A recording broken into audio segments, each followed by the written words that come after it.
Hi friends, I myself Udit Gupta from Jawaharlal Nehru Medical College, Wardha. Today I am going to talk on a very important topic, that is diabetes mellitus. Diabetes mellitus is a condition which has high prevalence rate in the world with 439 million cases worldwide. That is approximately 9.3% of the population. In India also, about 30 million cases are found. In India, the cases are increasing day by day, and now it is found in each and every family because of the eating habits of the Indians and a very sedentary lifestyle.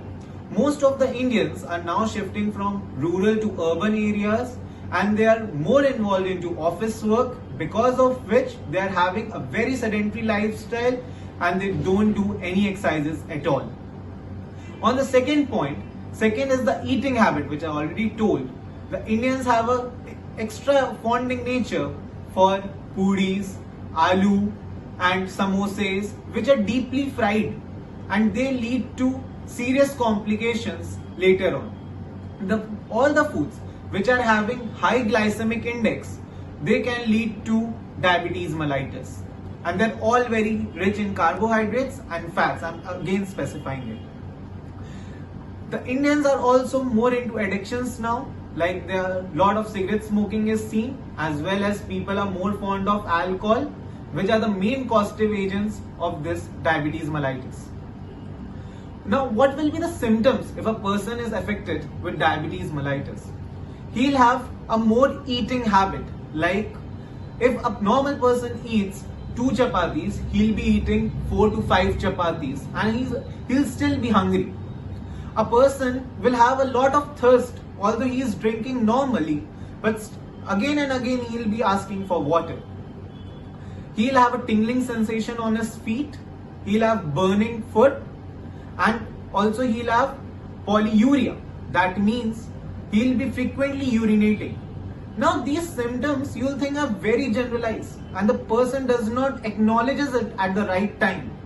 That is why the late going of the patient to the doctor leads to serious complication, because diabetes as a condition, the amount of time the glucose is increased in your body, the more the complications will be. Talking about the complications, let us know what they are.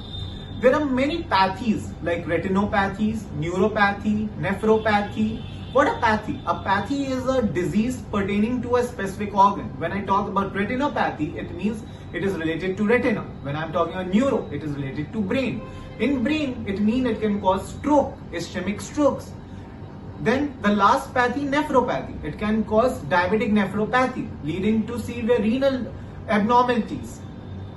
It can also cause cardiovascular disorders like myocardial infarction. A classic of diabetes is a person having diabetes will be having silent myocardial infarction. Now, let's talk about if the person is first time going to the doctor, what will be the reports? He has to get fasting blood sugar get done, as well as HbA1c done. What is HbA1c? HbA1c is glycosylated hemoglobin. Glycosylated hemoglobin will tell us the exact amount of glucose in the body which is getting associated with the hemoglobin. A value of less than 6.0 is favorable. A value between 6 to 6.4 of hemoglycated hemoglobin is pre-diabetic. You are already in the risk zone. The last is more than 6.5. You have been diagnosed with diabetes, and now you need to go for treatment to an endocrinologist, and it's high time, because the more the number of time the glucose is increased in your body, more severe complications you will have later in your later part of life. Now, for the fasting blood sugar levels, fasting blood sugar level needs to be always less than 110.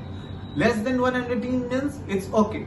110 to 126, again you are a pre-diabetic, and more than 126, you are diagnosed with diabetes. Now, what should a person do if he is diagnosed with diabetes? He should start watching his portion sizes. He should take less carbohydrate foods and fatty foods. He should reduce his alcohol taking habits and cigarette smoking. Thank you.